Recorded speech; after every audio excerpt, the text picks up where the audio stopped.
So, Chris, is this one we just chalk up to the fact that crop prices are down? That's part of the story. You know, we expected Deere to come out with fairly conservative 2024 guidance, just given the pullback we've seen in crop prices and softer farm fundamentals. And I think it was pretty well understood that the cycle was turning. But this outlook was meaningfully below what our expectations were. Deere's forecasting net income to drop to about $8 billion at the midpoint next year. So that implies, you know, earnings per share somewhere around $28.50 in 2024, which is, you know, more than 13% below the street. This sets a very low bar and really, we think, is overly pessimistic.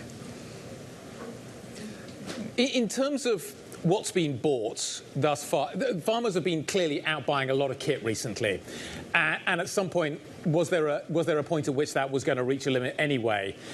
And kind of what is the relation? How does Deere respond to this? Do they keep going as they are? Do they try and focus on the higher value products? Do they reduce capacity? I'm just wondering what the kind of how Deere protects itself from this trend. Yeah, it's a combination of all of the above. You know, like I said, we had early indications that the cycle was turning, and crop prices are the best indicator of that. But to Deere's credit, you know, they've made a ton of investments in precision technologies and precision farming, which has really driven up the price of a lot of the equipment.